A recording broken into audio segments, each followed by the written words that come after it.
one, I don't want to call it a tactic, but one thing that you can't be successful unless you have high degrees of ownership. Okay. You make a bad investment, you're saying, I should have done more research rather than the market screwed me over. The market's full. That's why I never. So it's like there's a strong correlation between degrees of ownership and success. What's really interesting is like I had a situation once where I signed a contract. I had an oversight on something. I thought a number was this, and it was actually something else. And we went through the whole Mm. process, and so we had this like discussion. And then I looked into it, and I'd made a mistake, right? And anyone who's read the book, How to Pitch Anything, it's by a book called by a guy named Oren Cass. Oren Class. So freaking Yeah, cool. love him. Basically, every discussion is a collision of frames, right? And the person with the higher frame usually wins. And sometimes, if you want an effective outcome, what I found is that you can do the whole I'm correct, you're incorrect frame. But in order to do that, the other person has to admit that they're wrong, which often enough, people are not usually okay with doing that unless you reach a level of like enlightenment and, you get the being wrong is a good thing.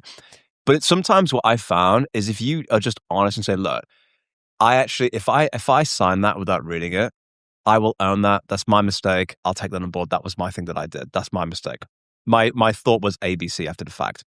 So by actually owning something, what you're then appealing to is their good nature, because what you're no longer saying is, hey, I'm right, you're wrong.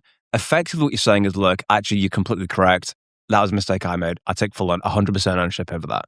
But on reflection, in all honesty, it's not something I realized that was going on, or like that wasn't quite as I thought it was. Every time I've actually done that honestly in any kind of negotiation, it almost always ends up in the best outcome possible. And you'll find yourself butting heads with somebody because they have to, in order to win, they have to concede. They have to be wrong and you have to be right. But sometimes just saying radical ownership, and I found this myself, even when I've negotiated against people, a lot of times, if they just said to me, honestly, Jack, you are correct. I actually made a mistake and I take full accountability for that. If you could meet in the middle, I'd really appreciate it, but I don't expect you to.